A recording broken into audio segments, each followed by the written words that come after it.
for those of you who are joining us for the first year at Grand Chapter, we're going to be using Robert's Rules of Order to kind of keep business tidy and together.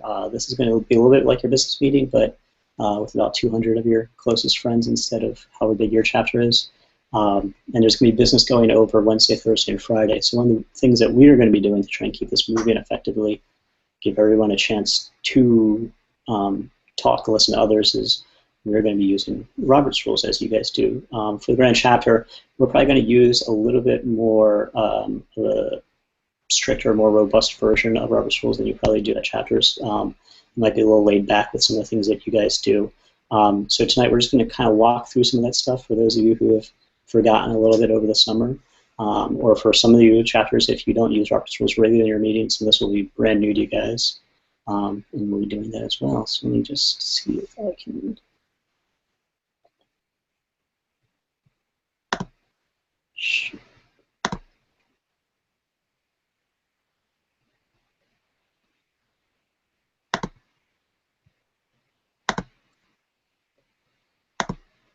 So, put this in presentation.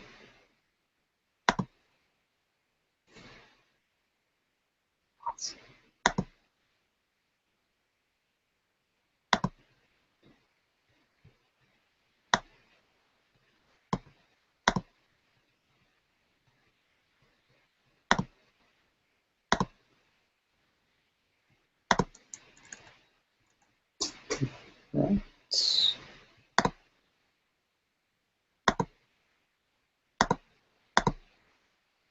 Great.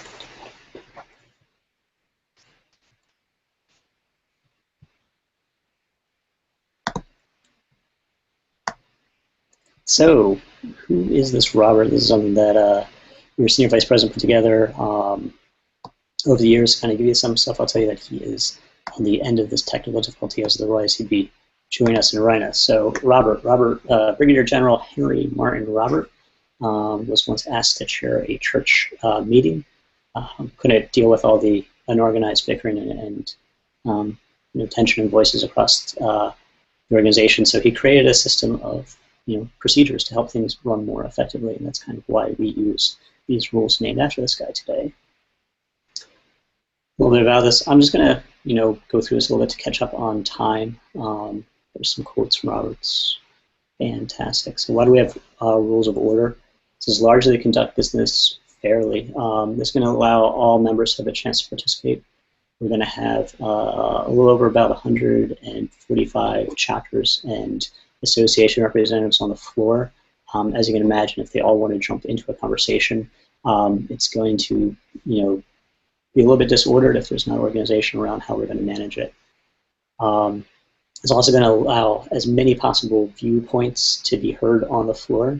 And in order to conduct business fairly, we need to have majority decisions on everything we're going to be doing, or more than majority. So this Robert's Rules is just going to help us keep things moving. It's also going to help some of the voices that are on the majority side or minority side get their opinions heard, and make sure that we aren't just flying through business. So the order of business for Grand Chapter is going to be very similar in some context to how your collegiate chapter runs. Call to order, we'll have a roll call. We're going to do roll calls after major breaks when we leave the room. Because a lot of decisions are going to require a very specific number of people, 3/4 of those in attendance to vote on constitutional amendments, we always have to keep track of how many people are in the rooms at all times that are voting. So you'll see the National Secretary at Grand Chapter will constantly be counting placards and updating numbers. And one of the easiest ways for us to do that is after large breaks, or even at the very beginning of the meeting, is we'll do a roll call. We're going to go through everything, see who's all there, who isn't there, and tally up those numbers. Wednesday afternoon, we're going to do officer reports from the National Council. This council's chance once a year to come to you and talk to you about what the council has done over the past year. This is similar to like your e-board reports. If there's any special orders on the floor, we'll deal with special orders. This year, to my knowledge, there are none that we'll be addressing. Unfinished business and general orders. If there was something from last year's Grand Chapter that was tabled to this year, we would address it. Similar to like your business meetings, if you are running out of time, you may table something to next week. For us, because Grand Chapter meets once a year, we table it to the following year. And then we get into new business. New business is going to be the majority of what we are going to be doing. New business is where amendments are going to happen, where elections are going to happen, and pretty much anything and everything that this Grand Chapter is going to do is largely going to be in new business. At the very end, we might do some housekeeping announcements, talk about convention prep, other issues that are going around, talk about maybe if the hotel has, updated something, we need to direct you to where something is. We might go through that. Any kind of announcements related to the business of the organization going forward, maybe how to join a national committee with the upcoming year, anything else we'll announce. And we'll adjourn Friday afternoon and then go into the rest of the convention weekend. So we're going to jump into Roberts a little bit more deeply now. There's a lot of different types of motions. They're not all necessarily something that you have to understand how they are going to work and what the different types are. Basically, you have a motion to do something, and then there's additional motions that come in to amend it or to table it or to do other things to that motion. And all we're going to really be talking about is a motion to do something. That's how business gets done. I either move to stop talking and move on to another conversation. I move to vote on something because I think we've talked about it enough now. Or even I move to put something onto the floor for consideration. So when we're making a motion, for the most of the meeting, the national president, myself, I'll be chairing the meeting, but you'll see that I may have to step down or hand it off to somebody else, and we usually will go down the order of council. So the chair, whoever it is at the time, is going to recognize somebody to make a motion. How is it going to work at Grand Chapter is you're going to all have 8.5 by 11 laminated placards with your chapter's name on it. You simply just raise your placard when you're ready to make a motion or ask for something if you just want clarification where we're at, and the chair will look around and look at placards and see who was first and address that chapter and say, what are you looking to do? Usually that chapter member is going to get up and make a motion at some point. To get a motion onto the floor, you need a friend to second that motion. This just ensures that there's at least one other person within the meeting that wants to hear this motion. If there's none, then let's not waste our time and we'll just move on. The chair will then state that motion to the full body of the Grand Chapter. So somebody gets up there and says, I move to recess for lunch, and somebody seconds it. As the chair will turn around and let everyone know what has taken place and what we are about to then discuss. We're about to discuss whether we're going to recess or not. That discussion is debate. So when you get there, there'll be microphones on both sides of the room. They'll be labeled pro and con, and I will constantly be asking you to line up behind the appropriate microphones and making sure that you see which side is which. It helps stuff move a little bit faster, and then we're going to start debating whatever the motion that was made. Usually, the maker of the motion is going to get the first pro of that, and then we'll go con, pro, con, back and forth until the general body kind of feels like we're at a good place. We've heard all the issues on both sides, and we're ready to make a decision about that. That is essentially putting the question to a vote. For most of the motions that we'll be dealing with, they're going to be simple placard voting. You're going to raise your placard, and the chair will say, all in favor, raise your placard. Everyone kind of raises their placard up in the air, holds them nice and steady, not waving them. Has your chapter name facing forward so that we can see which chapters are voting. And the council, you'll see, will get up there and we'll start counting one by one.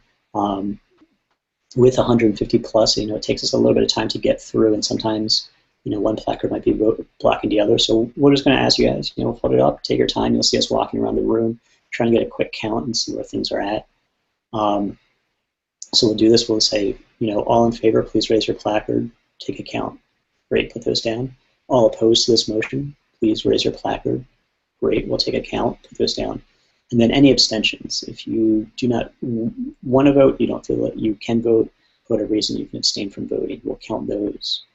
And then the council will go back, we'll tally, we'll go to the National Secretary and say, National Secretary, how many votes are required for this to pass of the people currently present in the room for that quorum, and this National Secretary will share with us, and then the chair will announce, this motion carried, this motion failed, and we'll kind of deal with that, and then kind of just keep moving throughout the business as such. So this is kind of the practice. This is usually kind of done on the floor to start off. So essentially we would have somebody get up there and make a motion. Raise your placard to be recognized. So let's use the motion to recess, because it's one of everyone's favorite motions. After you've been in Grand Chapter for a couple hours, you're hungry, or you just want to get out of the room. More often than not, I think people run to the microphone to get this great motion. So somebody across the room will second the motion. You don't need to raise your placard and be recognized a second. You can call out a second. The chair will pause and recognize that second was made, and for the sake of minutes, I'm going to have to record who made that second. So I may say, great, on the right side of the room, I heard that second. Can you identify who you are? And just raise your chapter placard and say, great, chapter so-and-so has seconded this. So then the chair says, this motion has been made, and so the floor has moved that and seconded that we recess for lunch until 1 p.m. I will then ask the maker of that motion to get up to the pro microphone, and I'll ask the rest of you at the same time, if you have thoughts on this, please start approaching the other microphones in a somewhat quiet manner, and stand up and get ready for this. We'll go back and forth, and then essentially we'll figure out, usually we're ready for a vote. Sometimes people will just say, yeah, we've exhausted the debate, great, let's vote. What I'll do is the same thing with placards. All in favor, please raised. All opposed, to recessing. Usually there's very few people opposed to recessing for lunch, so typically that motion would pass, and usually would pass by their obvious majorities. At times, though, if we're not necessarily recessing, but say we're in an amendment to the Constitution, and there's changes we want to possibly make, or there's other issues that we want to talk about because debate's running long, and we want to start putting some controls in place, or making modifications. There's different motions that we can make while there is a motion on the floor. So there's a motion on the floor to, I move that we pass amendment number 1. Before that amendment closes, there's other things that we can do with that amendment. We can lay it on the table. We can decide that for today, this business meeting, we're not able to either come to a conclusion, or we just don't want to, or we realize that for some other reason, it's just not right for business right now. And so you could move to table the motion, which is to pass the amendment as it is. We can move to previous question. Question is basically just a fancy way of saying, I think we're done with debate. I want to vote on this now. If we find that debate is running long at any point in time, you, as a member on the floor, can set parameters to that. So we can say, I move to limit the length of this debate to the next 10 minutes, at which point, if that passes, debate would be ended by virtue of this motion passing. Similarly, you could extend debate. So if we say, well, let's limit debate for 10 more minutes, but then we realize we brought up a really interesting issue that we haven't thought about and actually need a little bit more time. At the end of that 10 minutes, we can then motion to extend it for another 10 minutes or so if necessary. We can postpone it to a certain time. If we decide that Thursday night, business has been going on for long, we're not going to be quite ready to deal with this, and we want to postpone it till Friday after lunch. It'll allow some people to go do some research on something or figure something out. So we can postpone to a time. That would be likely a date and time. So simply move to postpone. We're going to want to postpone within this Grand Chapter, so within the Wednesday to Friday for the most part. Otherwise, we're referring it to the next Grand Chapter, as we talked about, which is a year later. We can commit or refer. That's kind of interesting. So if we get into debate and we start saying, this motion's interesting, but the way it's worded isn't quite right, or somebody raised this point that the maker of the motion may not have thought about, and maybe there's a better way to do this, and we should do it that way, rather than pass it now and re-amend it later potentially. What we can do is we can commit or refer that to an entity. Usually this is a national committee, and in most cases it's going to be the Constitution and Chapter Standards Committee, which is a national committee that talks about our national policies. In this case, if we've gone through a couple of rounds and we've tried to amend it and we can't quite get it to a place where it can stay in order and be on the floor, and we don't know what to do with it, we can get up there and say, you know, this is great, but I want to move to refer this to the Constitution and Chapter Standards Committee for them to come back the next year, you know, with a better solution or taking into context some of the points raised here. That committee would then bring this up in the old business as we looked at on the agenda. They would come back and say the committee has reviewed this. These are our recommendations. They will come up in new business, or they'll talk about what their recommendations are. Can move to amend. For the most part, this is going to get a little bit tricky. Amendments to the Constitution, because they're required to be submitted ahead of time, 120 days or so, before the Grand Chapter starts, in order to let all of your chapters see the amendments and have time to get feedback from it. It's often difficult to amend an amendment to the Constitution, because if that amendment significantly alters or changes the rationale or what was amended, it may end up being actually out of order. So I'm trying to think of something. So if we said that we're going to pass an amendment that we're requiring that the national president do something, and somebody says, well, you know, maybe it's better that the senior vice president does this, and they say, I want to move this, amend this to change it from person A, the national president, to the senior vice president, we may realize that that changes the context significantly enough from what the original amendment was. The original amendment was talking about this office over here, and yet we're now talking about a different one. Even though the context of what the amendment is trying to do, they're saying, you know, this person's in charge of ordering lunches for people, maybe that's not changing, but the construct of who it's being assigned to may be significant enough that making that amendment will actually be out of order because it's changed that context too much. This is going to be a little bit tricky. I'm going to try and walk you guys through it as much as I can at the Grand Chapter if I feel like amendments are coming up and they're not quite there. What I'll try to do is I'll try to help you out and say, you know, if you want to amend this portion of the amendment, you know, I think you could use this kind of language and it would possibly be in order, but the second part that you're trying to do, this is probably never going to be able to be in order because of X, Y, and Z. I'm going to do my best to try and explain this to you guys as much as I can. But I really want to encourage you guys is to ask questions during the Grand Chapter. The chairs hopefully will not bite you guys or get upset. Usually we like it when people tell us that, hey, I'm not quite sure what's going on right now or why I can't do what I've been trying. Because if you have that question, certainly a lot of other people have those same questions. So we'll try to walk you through two amendments if they get to the floor and if they're challenging. So stay with us. Some of them will get out there and we'll kind of have some fun with it. And lastly, another subsidiary motion, postpone indefinitely, which pretty much does what it's saying. You know, this amendment or this topic that we're talking about is just, let's just not deal with it again. Let's just postpone this indefinitely and let's just move on to the rest of business. So there are subsidiary motions that can come up during while other motions on the floor. It's going to be a little bit, a lot more in the weeds about how some of these start layering on top of each other. You know, you may have an amendment to an amendment, and then you may want to limit the debate to the amendment on the amendment. Now, that's not going to limit debate to the original amendment. It's just the amendment of the amendment.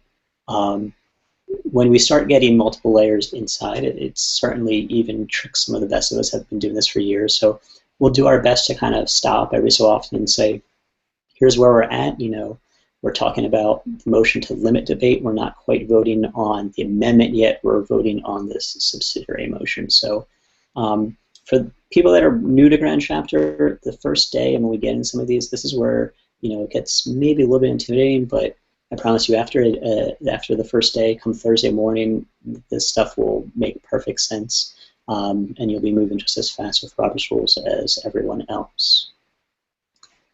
So we kind of got into this a little bit on the previous one, the motion to amend, so kind of skip through it, but basically you're amending an amendment or you're amending a motion on the floor. It's not always amending an amendment. Sometimes, say we want to have that recess until 1 p.m., you could amend that motion to recess until 1:30 or 12:30, other things. So we can always amend the things that we are discussing, or we can attempt to at least.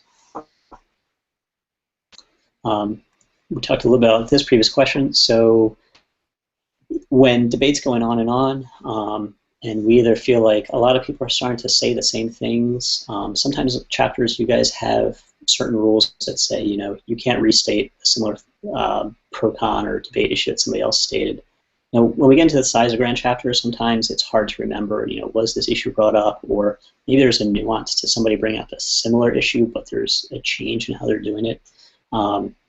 Debate's going to get long on some things, but it's good because it's bringing out a lot of ideas about what chapters think about these issues and a lot of different perspectives that you may not have thought of. But when it seems as though we as a group are ready to vote, one of the easiest ways to do that is when a speaker, who the chairs recognize, a pro-con speaker, has ended, as a delegate, you can simply raise your placard and say question. The question is essentially saying is, I'm ready to vote. I think other people are ready to vote.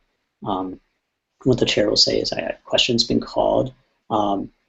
If there's no objection from the body and everyone's like, oh yeah, absolutely, I'm so glad that that delegate called question because we're all ready to vote, and nobody has any objections, then we'll vote.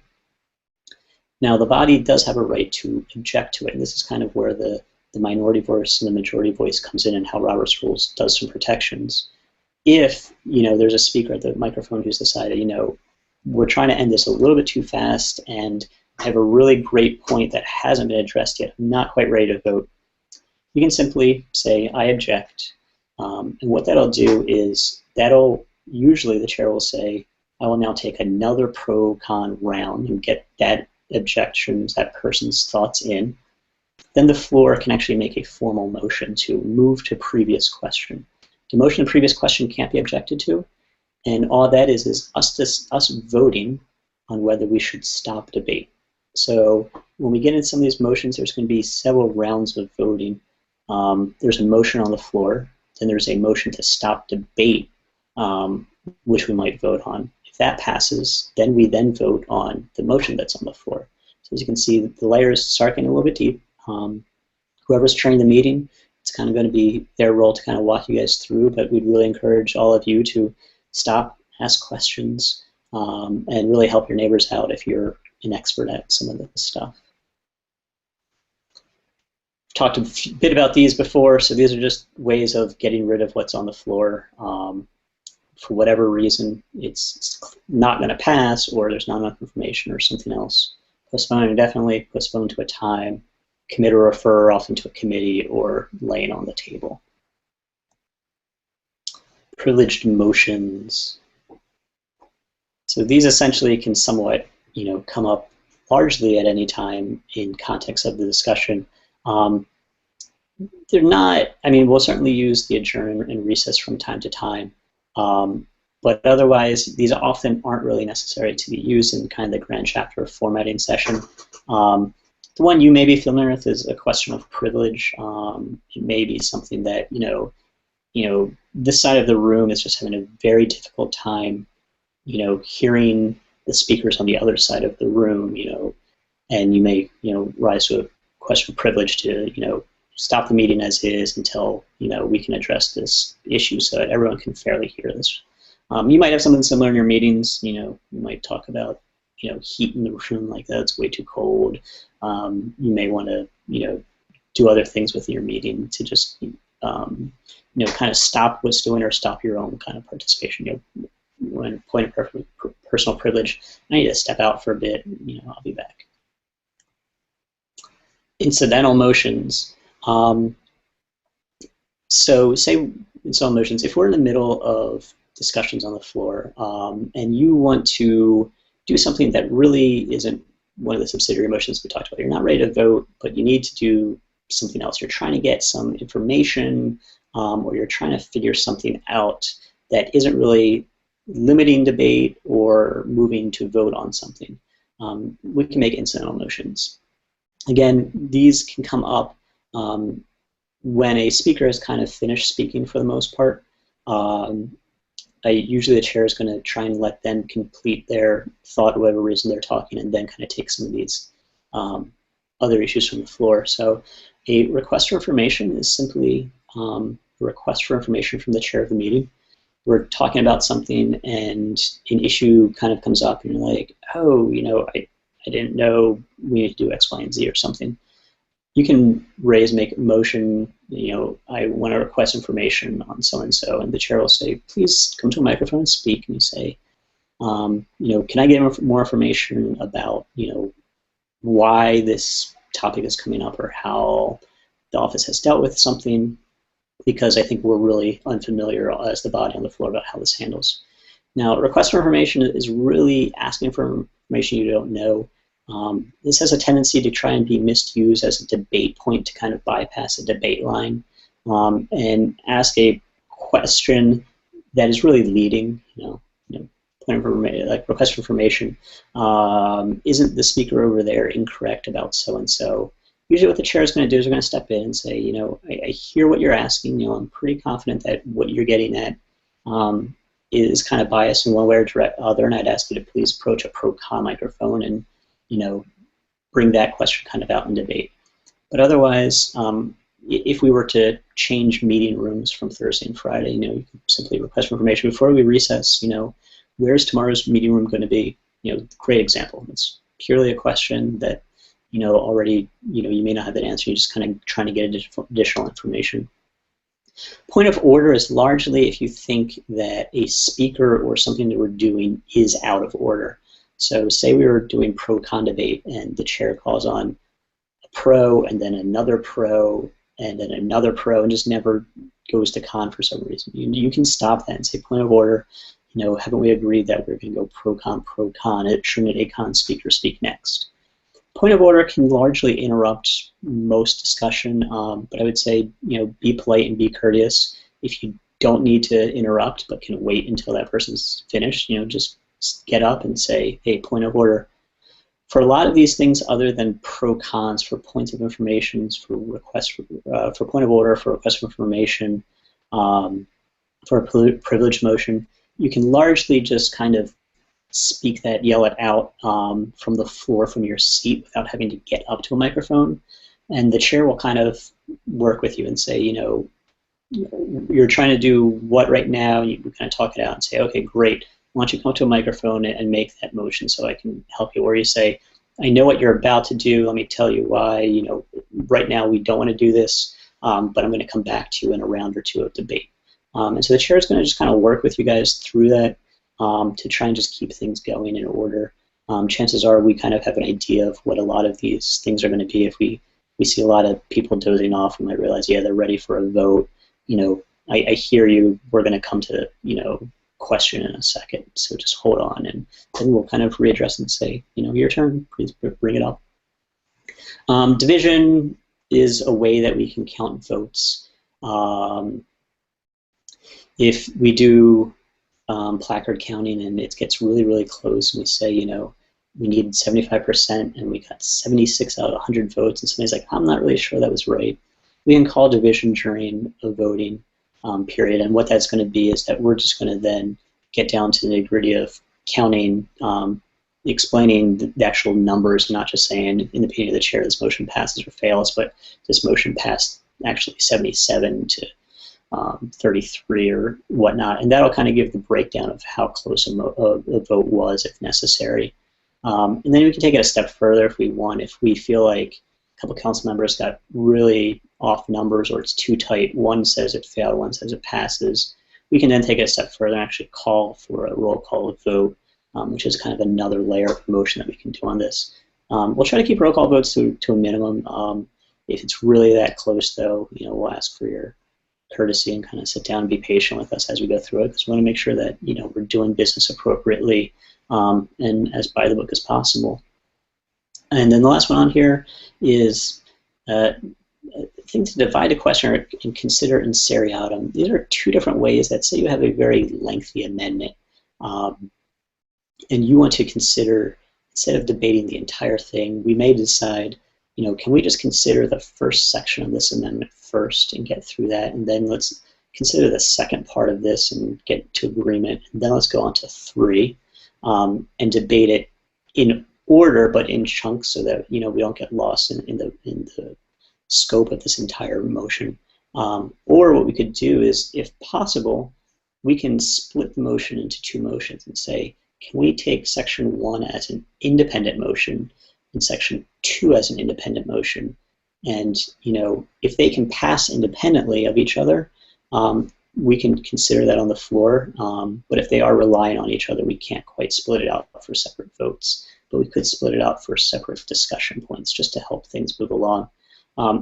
This comes up rather infrequently. We're going to put it out there just so you're aware of it. And if you're not quite sure how it works, but you think, hey, I either want to do that thing where we break up discussion into sections, or we do that thing where we break up voting on it into sections, just kind of raise your placard and say, I'm not quite sure what I'm doing, but I know we can do this, and talk to the chair, and the chair will say, yes, absolutely, it's a good idea. What you want to do is you want to now, motion to divide the question, or you want to motion to consider in seriatim. And then we'll kind of work with you and say, here's kind of the language of what that motion would probably look like, and then let you go to a microphone and probably take that motion. So at this point, you're kind of getting into the very pro level of Robert's rules. Some of this may be used, some of this may never be used, but we just kind of want to put everything out there as options for you. At times, if we are an hour, 2 hours into the debate and we feel like we're getting nowhere with it, we might want to look at it a different way. Instead of pro-con or discussion of how we do, there's different options for us to caucus, to move to a committee of the whole. We'll deal with those two first. Those are two common ways to change up how discussion's happening. Caucusing is often a break of the formality of the chair isn't up front and we're not a pro-cons, but we say, hey, I think if I can go and talk to the delegate on the other side of the room real quick because we have a similar point, we can agree on something and then bring it back real quick. So we might move to caucus for 5 minutes. And what that means is we stay in the Grand Chapter room, but maybe a couple of those people at the similar microphone want to get together and say, hey, I think we can wrap all our points together, or somebody from a con microphone, pro microphone realize that there's some middle ground, and if they can just sit down real quick without, adjourning or needing a lengthy time, they can hammer this out. So we might call it a caucus, and we'll put a time limit on that and say, we move to caucus for the next 5 minutes. There's no formality to it. There's no lead. The chair is not directing anything. There's no active motions happening or anything. And at the end of that time, the caucus breaks and we come back to pro-con discussion. Committee of the whole is a similar idea. I don't know if I've ever seen a tremendous use for this, but we may want to bring in people from the peanut gallery for some reason, which are brothers from your chapters that just aren't a delegate or alternate, but they have a point of view that you think it would be helpful if they could come in. Similarly in a caucus, you could just run back and talk to them. But committee of the whole, we might bring in more people than just the delegate and alternates, but other people that are at the Grand Chapter that have points of view that might be valuable. And just kind of change up how we use the discussion. Typically, this stuff is really going to happen when we're at an impasse, or we've been going for a really long period of time and there's just no end in sight. People want to pass something, but the votes aren't quite there yet. The last one on this is the appeal decision of chair. This is a bit different than the other two. At times, at the very beginning, I talked about the amendment to the amendment, and sometimes the chair may say, the amendment that you're trying to make to this amendment is out of order because it changes the intent of what this motion is. Those are really just decisions and opinions of the chair, and the general body has the ability to say, what, I'm not sure about that. I think this actually is correct. I think the chair might be looking at it at a different viewpoint or misunderstanding something. And at any time that the chair makes an opinion, the body, you're allowed to challenge that if you feel necessary, and it'll help. And all you're going to simply do is just, raise your placard and say, I'd like to appeal.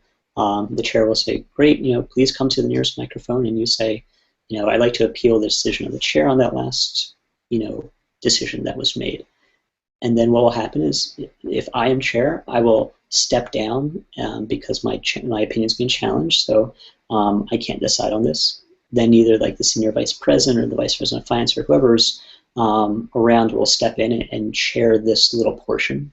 And what will happen is we'll do a quick pro-con round of why the chair thought it was out of order and why the delegate who's appealing it thinks it was in order. We'll kind of put those on the floor, and then there'll be a vote and just decide, was the chair correct in calling this out of order? Was the chair incorrect? And then however the body decides, they'll proceed from there. So if the chair's opinion gets overturned, then the chair accepts that, okay, this is now in order because, the body here has declared it in order and we've talked about it and, we see your points. So at this point, we don't have many questions because we're not live, but please take a second to think through this. If you have questions, please reach out to any of our council members. We're online before Grand Chapter, but more importantly, we're going to be in front of the room at the Grand Chapter during breaks between recesses and lunch. If you ever have questions about anything like, hey, talk to me a little bit about why we did that, please feel free to come approach us and ask. You'll see a lot of people coming up and congregating and saying, why do we do this? Why do we do that? Or, for the next part of debate after lunch, maybe we'll consider like this approach. We love those questions. Come up with as much as you can, but I also encourage you to not wait until there has been a lull or a break in the business. This is your meeting, and decisions that we're going to make are be very critical. So as a delegate, as the alternate elected to represent the views of your chapter, it's really imperative that you know what is going on at all points in time. And at any point, if you don't know where we're at or you get lost, like, are we voting on the motion or the motion to the motion, or I'm just completely confused, what I'm going to ask you, just a personal privilege on my own, is just stop the meeting. Feel free to just, wave your placard frantically if you want. I'll kind of see that distress signal and say, let's see what this delegate's getting at. Or, come to a microphone and just say, I don't even know which parliamentary phrase I should use right now, but I want to know why we're doing this, or I want to try and do this thing. You're not going to get called out of order for not knowing it. Usually the chair is going to say, here's what you want to do in that case, or here's the language of this motion, or this is why we're doing something. I'll tell you, Wednesday, we're going to try and stop, a lot more if we can, and really talk through some of these things. This is why this just happened, and get going. But from the outside, it may sound a little intimidating. It may sound like you can get really in the weeds on some of this stuff. There's some real Robert's Rules fans out there, and there's some people that are somewhat novice at this. We're all going to get along. You're all going to be there to help each other out. But I promise you, by Thursday and then by end of Friday, you're going to be experts at this, and you can easily outmaneuver anyone else in parliamentary siege all you want. Just remember, it's not something that we use to take advantage of each other for not knowing. It's really here to help all of us have our voices heard. Make sure that if somebody isn't quite ready to vote on something significant, they have a way of stopping that or pausing to ask a question. And it's also a way to allow voices on all sides of the spectrum to come forward and speak and share those opinions in, the pro-con manner, and have respect towards each other. So we'll talk a little bit about this when we get going Friday afternoon when we start. We're going to go through a very, very quick floor motion exercise doing some of this. But in the meantime, if you have questions about policy, let us know, procedure. Talk to the rest of your delegation from your chapter if they haven't been able to make this. And then this will be recorded and posted on YouTube shortly after this ends. So please share the link with them. We'll be pushing around Facebook. And thank you, everybody, for your patience. I know there's a lot of technical problems getting started up, and then we had to move you to a whole new URL for this. We had the same issues that you guys were having, tech issues on the Hangout side. Really apologize for it, but I hope this was helpful for you guys, and we look forward to seeing you Wednesday. Thank you.